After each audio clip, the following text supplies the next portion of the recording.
Hello, this is John with Anthem Business Solutions, and today we're going to go over the authentication error in the batch credit card report. You can view this on either the admin portal or the iPad, but if you're on the admin portal, which is hrpos.heartland.us, went to the menu icon here and went to reports, and then I'm on the batch credit card report. And if you go here and you see this error message, that means that there is a username and password somewhere in the system that is not correct.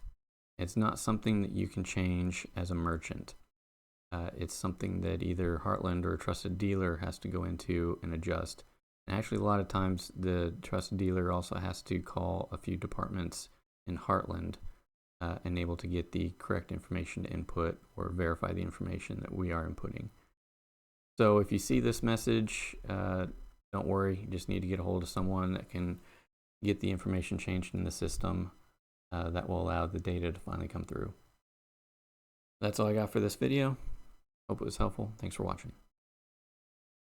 Want to stay up to date on the latest tips and tricks? Don't forget to click the subscribe button and hit the bell icon.